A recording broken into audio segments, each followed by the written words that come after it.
Bine ați venit, dragilor din Zodia Balanță, oriunde v-ați afla în această lume. Ca de fiecare dată, sunt încântată să fim din nou împreună la o nouă lectură pentru ultima perioadă de data aceasta a lunii mai, ultima săptămână cuprinsă între 25 până pe 31 mai. Așa că, dragilor, toți cei care aveți nu doar soarele, ci și luna, Venus sau poate ascendentul în Zodia Balanță, această lectură este de asemenea și pentru voi. Desigur, nu uitați, este totuși o lectură general colectivă, așa că vă rog să luați decât ceea ce va rezona cu voi. Și, desigur, înainte de a începe lectura propriu-zisă, vreau să le mulțumesc tuturor acelor persoane, acelora dintre voi care sunteți în permanență aici lângă mine, care mă susțineți prin intermediul like-urilor, al comentariilor, al gândurilor voastre bune și al fiecărui gest de apreciere care vine din partea voastră, așa că mii de mulțumiri tuturor. Iar cei care sunteți pentru prima dată aici pe canal, vă urez bun venit și dacă la finalul acestei lecturi simțiți că ați rezonat sau poate pur și simplu v-a plăcut, nu uitați, dragilor, să vă abonați. Este gratuit și în felul acesta nu veți pierde niciuna dintre lecturile mele. Așa că faceți uz, folosiți instrumentele puse la dispoziție de către YouTube, like, hype, comentarii, în așa fel încât voi să vă arătați sprijinul, să vă arătați aprecierea vis-a-vis de acest conținut. Bun, haideți să începem lectura voastră, dragilor. Investiții. Sunteți într-o fază de creștere. Sunteți într-o fază de creștere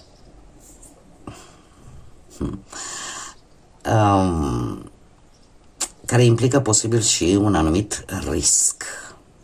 Vreți să puneți acea piatră de temelie, dar aici mi-apar și niște... Simțiți nevoia de expansiune. Să aveți ceva stabil, în mare parte, dat fiind că avem zodii de pământ foarte multe. Aici avem o zodie de foc, aici avem zodia Taur și aici zodia Săgetător. Pe de altă parte, există o dorință foarte mare ca ceva să se realizeze, ca voi să vă, cum să spun eu, deschideți orizonturile și nu oricum, ci prin acțiune concretă, prin forță, cum de-al minteri, sunteți mult mai disciplinați. Cu Saturn aici, mult mai disciplinați, mult mai responsabili. Sunt anumite lecții pe care probabil le-ați învățat și dialogul, comunicarea, drumurile scurte vor fi chestiuni importante în această săptămână. Pe de altă parte, aș mai spune că sunteți mult mai realiști și nu mai visați să construiți ceva, acum deja încercați să transformați aceste vise în ceva real. Cum am mai spus, este posibil să faceți un salt, să spunem așa, forțat, brusc, între două situații cu care vă confruntați în acest moment. Este într-adevăr un moment de risc, de curaj, dar cumva parcă vă dați seama, ori sar, ori rămân brocat, ori schimb radical, ori rămân în aceeași situație. Cumva nu prea există jumătăți de măsură în această săptămână pentru voi și trebuie să vă mărturisesc, urmărind această energie, până acum inclusiv Fecioara, am avut niște energii foarte, mai mult mentale, fără prea multă acțiune. La voi, paradoxal, începe acțiunea. Începe acțiunea, așa că, cum am mai spus, puteți să lua o decizie foarte curajoasă, cu risc, dar poate să fie și o schimbare majoră, un risc pe care voi vi-l asumați. pentru că vreți să vă depășiți o teamă, vreți să acționați. Nu mai e loc de amânare. Haideți să vedem ce ne spune tarotul, ce vine pentru dragii mei din balanță în săptămâna 25-31 mai. Atât pe plan profesional, financiar sau sentimental.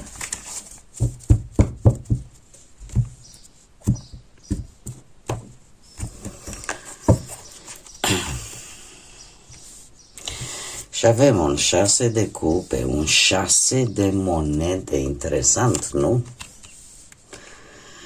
Un as de monede, ce v-am spus? Mult pe planul ăsta profesional, material. Aici avem surpriza. Haideți să vedem.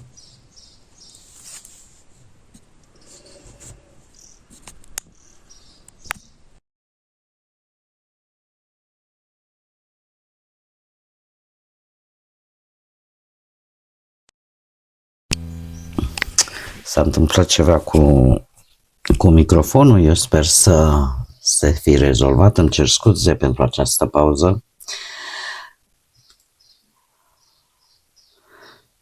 Bun, deci, cum spuneam, ceva important se va întâmpla pentru cei singurei. Haideți să le și clarificăm. 6 de cupe, clarificăm 6 de cupe pentru dragii mei din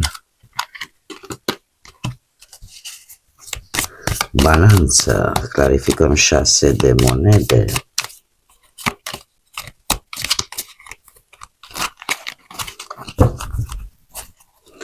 clarificăm 6 de monede, clarificăm asul de monede, clarificăm împăratul,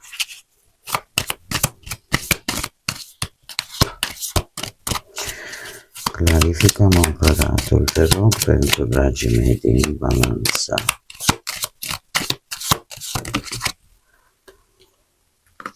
Și clarificăm surpriza, multă acțiune aici, clarificăm surpriza.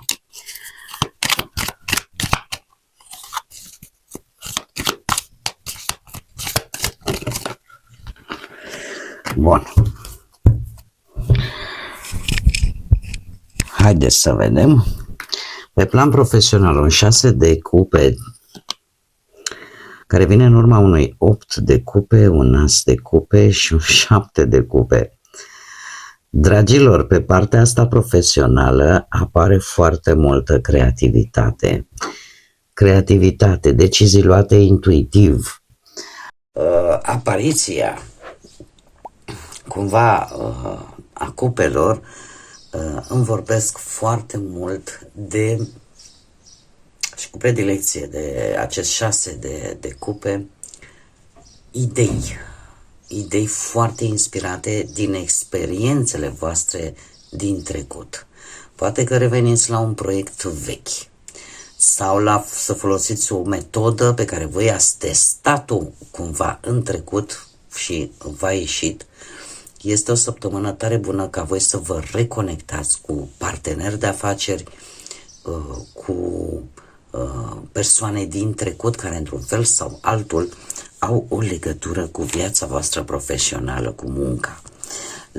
De ce? Pentru că tocmai ce ați lăsat în urmă, ați fost pus într-o situație să alegeți din anumite oferte și ați avut într-adevăr una din oferte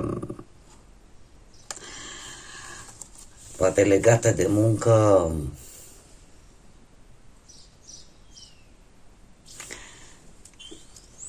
nu știu, ceva nu v-a plăcut, ceva v-a atacat acolo, vreun job, vreo ofertă în care nu v-a plăcut felul în care s-a vorbit cu voi, felul în care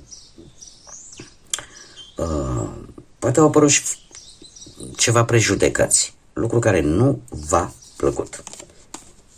Nu v-a plăcut și ați lăsat în urmă această ofertă cu acest 8 de cupe. ați renunțat poate la un proiect, la un job care voi simțeați că nu vă mai aducea nicio satisfacție. Poate că ați părăsit o colaborare, poate că v-ați schimbat direcția profesională și ați spus, domne, trebuie să caut altceva care să se potrivească mai bine cu așteptările voastre. Aici, din câte văd eu, a fost o nemulțumire vis-a-vis de felul în care voi v-ați simțit cumva lezați. Pe partea asta nu v-a convenit felul cum vă simțeați, ca să o spun mai pe șleau. Bun, pe partea bănuților. Pe partea bănuților avem un 6 de monede, ceva karmic aici. Ați trecut printr-o pierdere de bănuți, printr-o dezamăgire financiară care v-a consumat foarte mult nopțile. Chiar ați avut perioade destul de dificile. Să știți că vă vine un ajutor. Vă vine un ajutor, karma are un cuvânt de spus în această situație și orică cereți voi ajutorul și îl primiți de la cineva, așteptați mai puțin, ori pur și simplu cu acest 6 de monede aș spune că posibile câștiguri să apară, ceva bonusuri temporare care vin așa, por arte de magia, adică vin, nu vă așteptați, dar este ceva karmic. Este ceva karmic, vine exact atunci când voi aveți nevoie. Că e pur și simplu, nu știu, primiți vreun cadou, să spunem așa, financiar, vreo recompensă, un sprijin din partea cuiva, niște bănuți pe care voi, cum să spun eu,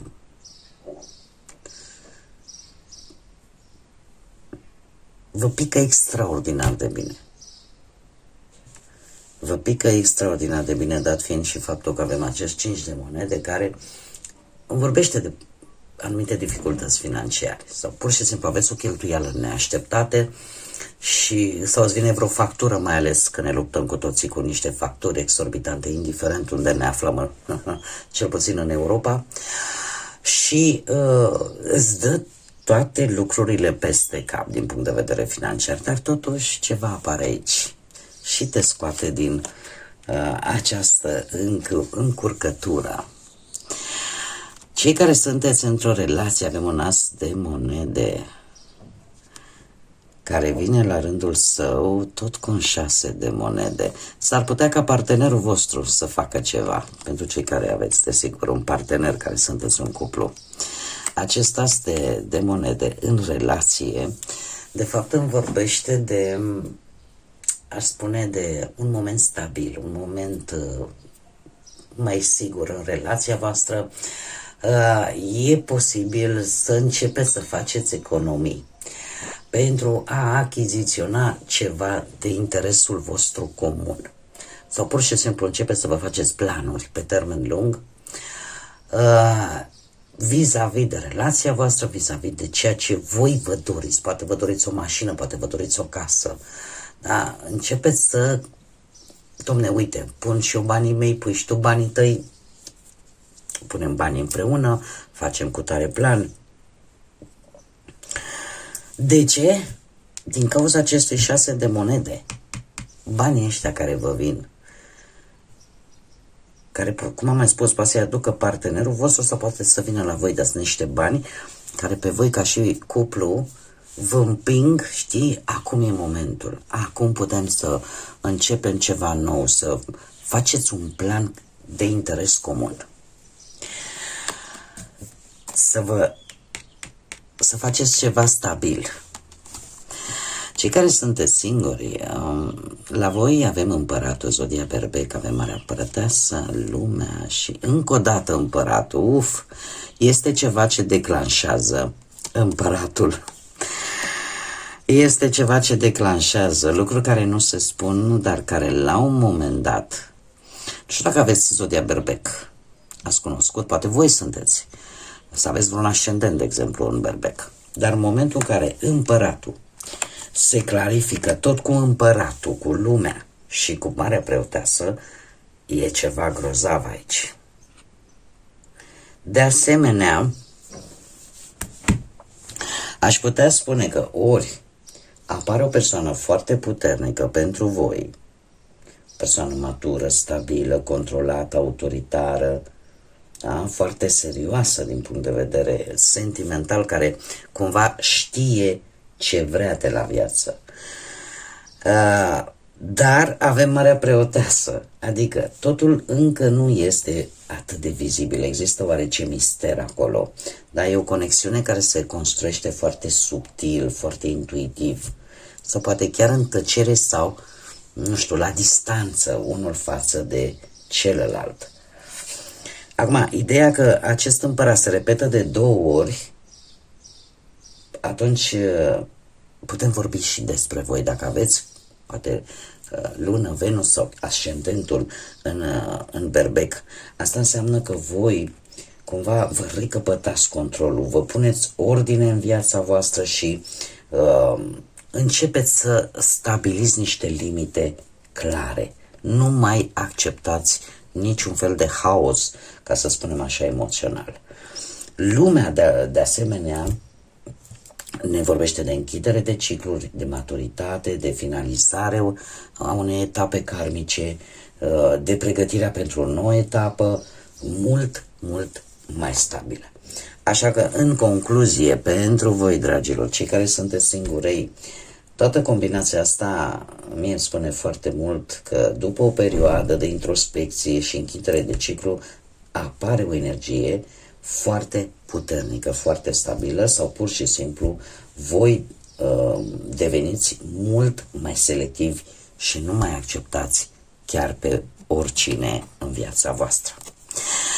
Acum trecem la surpriza săptămânii și avem carul. Zodia Rac, care se clarifică cu un 3 de bâte și o regină de spade. Dragilor, în această situație, surpriza săptămânii ține ori de o hotărâre foarte, cum să spun eu, cu mult curaj, ori de un drum. De un drum sau de un mijloc de transport. O văd mai degrabă pe, cum să spun eu, acea energie în care voi priviți spre viitor mult mai lucid, mult mai clar. E o energie de asta de știu ce vreau și merg înainte, dar nu e cumva, mai ales regina de spade taie confuzia, pune limite, vede adevărul așa cum este, nu mai acceptați jumătăți de măsură, și am văzut încă de energia de început, iar 3-ul de bâte vorbește de expansiune, de drum nou, ceva care alături, tocmai acest lucru împinge energia carului, da? Pentru că începe ceva să se miște la modul concret, da? Nu mai vorbim decât de idei, cum am mai spus, începe să se pună în mișcare. Posibil o conexiune la distanță cu cineva sau o nouă perspectivă. E ca și cum mai zice, domne, după o perioadă grea mentală sau, nu știu, emoțională, începeți să vă recăpătați direcția, să vă recăpătați controlul, și asta nu are decât să fie un lucru bun, zic. Aici, de asemenea, puteți fi voi reprezentați, da? Cu această regină de spade care reprezintă zodiile de aer. Haideți să vedem și care e mesajul îngerilor pentru voi. Sunt foarte multe. Haideți să vedem un mesaj, te rog, pentru dragii mei din Balanță, săptămâna 24, 31, ia să vedem. Și l-avem pe Iabamiah, care spune așa: rămâi în contact cu natura. Asta te va ajuta foarte mult să-ți limpezești mintea și să-ți reîmprospătezi spiritul. Așa că mai simplu de atât nu se poate. Contactul cu natura, indiferent unde sunteți și ce fel de relief aveți, este tot natură, că sunteți lângă apă, că sunteți lângă o pădure, lângă un munte, lângă un deal, lângă un deșert, nu contează. Natura are energia ei, care atunci când ne conectăm cu ea, ne face bine. Așa că, cine știe, poate că nu degeaba vi se spune luați contact cu natura. Poate acolo se poate întâmpla ceva benefic pentru voi. Sau, nu știu, un drum spre o anumită zonă naturală. Ceva este important.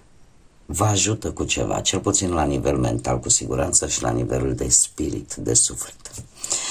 Bun, dragii mei, cam acestea au fost mesajele pentru voi. Eu vă mulțumesc tare mult pentru că ați fost alături de mine și până data viitoare când ne vom reîntâlni, nu uitați, suflete frumoase, să gândiți înalt, să zburați înalt și, desigur, să lăsați ca pacea, liniștea, credința și lumina să vă însoțească la fiecare pas.